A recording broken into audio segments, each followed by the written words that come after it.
Good morning मेरे प्यारे बच्चों। आज हम आपको हास्य रस की परिभाषा, उदाहरण, स्पष्टीकरण के बारे में पढ़ाएंगे। जैसा कि हास्य रस का स्थायी भाव होता है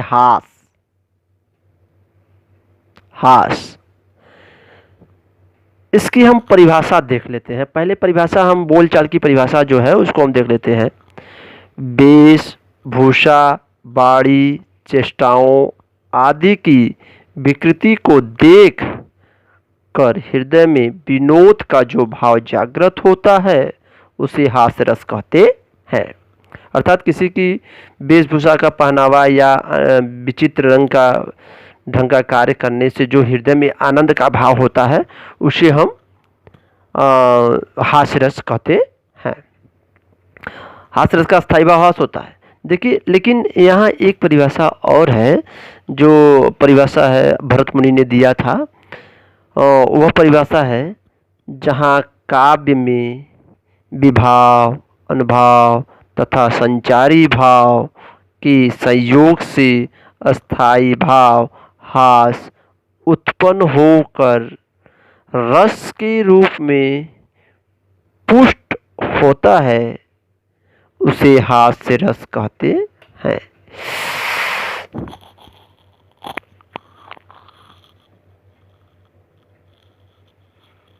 उसे हास्य रस कहते हैं।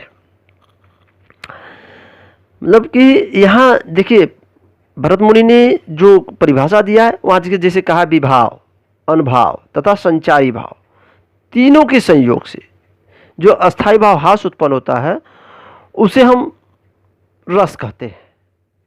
यह रस होता है क्योंकि अब इसका जब उदाहरण हम देखेंगे तो यह होगा उदाहरण जैसे शीश पर गंगा हंसे, भुजनी भुजंगा हंसे, हास ही को दंगा भयो नंगा के विवाह में।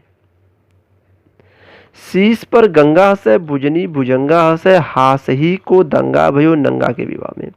इसका अर्थ है कि जब ये जगन्नाथ दास रत्नाकर का है कि जब शिव जी की बारात हिमालय की पुत्री पार्वती के घर जाता है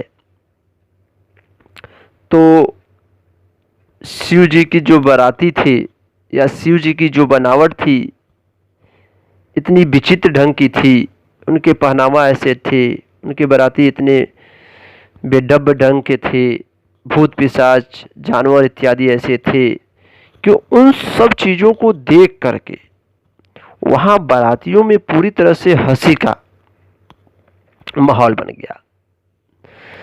तो जैसे अब क्या बनावट था उनके, जैसे शीश पर गंगा हंसे, भुजनी भुजंगा हंसे। इस दोहे में है कि इतनी विचित्र वेशभूषा उनकी बनावट थी कि उनको देख करके शीश पर से गंगा हंस रही थी और भुजाओं में बधे हुए सर्प भी हंस रहा था। और उनके विवाह में नंगा कौन है? शिवाजी है, शिव जी हैं। शिव जी के विवाह में इतना हंसी का दंगा हुआ कि सब हंसी में लुटपुट जा रहे थे। तो अब यह उदाहरण का अर्थ हो गया। अब हम इसको थोड़ा सा स्पष्ट कर देते हैं। देखिए, ये है स्पष्टीकरण। स्पष्टीकरण में अब जानते हैं अस्थाई भाव। अस्थाई भाव इसका क्या होगा? हास। इसका अस्थाई भाव हास शुरू में ही मैंने बता दिया है। विभाव को 3 भागों में बांटा गया है: आश्रय, आलंबन, उद्दीपन। आश्रय कौन होगा? पाठक। अर्थात मैंने आश्रय की परिभाषा क्या होता था? जिसके हृदय में अस्थाई भाव जागता है उसे हम आश्रय कहते हैं। जिसके हृदय में अस्थाई भाव जागता है उसे हम क्या कहते हैं? आश्रय कहते हैं। तो यह दोहा पढ़ने पर जिसको हंसी आएगी उसी को हम पाठक मतलब आश्रय कहेंगे। तो यहाँ पाठक मतलब जो पढ़ेगा। एक उदाहरण जैसे विंध्य के वासी तपोबनधारी नारी बिना दुखारी। अर्थात कहने मतलब कि जो विंध्य के वासी हैं वह तप करने वाले ऋषि मुनि हैं, वह इतने तप हैं कि नारी के बिना दुखी हैं। तो यह हंसने वाली बात है कि एक तपस्वी होते हुए भी वह नारी के बिना दुखी हुए हैं। तो यह पढ़ने पर हमें हंसी आती है, इसलिए हम कहते हैं इसका आश्रय कौन होगा? पाठक। आलंबन, शिव का विवाह, जिसकी वजह से, जिसके कारण अस्थायी भाव जगता है उसे आलंबन कहते हैं, उसे शिव का विवाह। उद्दीपन क्या होगा? शिव का विचित्र वेशभूषा। शिव जी जब बने बाराती या शिव जी की बाराती जेठे या शिव जी की जो विचित्र वेशभूषा है उसे देखकर और हंसी आने लगी। अनुभाव क्या होगा?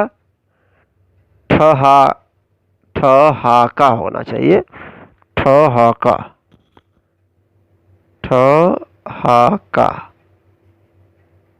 ठहाका लगाकर हंसना, ठहाका लगाकर हंसना या हंसी वाले लोटपोट जाना, यह अनुभाव हम कर सकते हैं। संचारी भाव, संचारी भाव क्या होगा? इसमें हर्ष होता है, चपलता होता है, उत्सुकता होता है, जड़ता होता है इत्यादि। इस तरह से यह हास्य रस का जो परिभाषा है यहाँ पूरा हो जाता है। आज के वीडियो में बस एक रस, अगले वीडियो कक्षा 10 का इसी रस के साथ साथ कक्षा 10 का रस समाप्त हो जाता है और कक्षा 11 का रस सिर्फ एक वीर रस और एक शांत रस, 2 और बचते हैं, 2 वीडियो के माध्यम से उसे दे दिया जाएगा। धन्यवाद।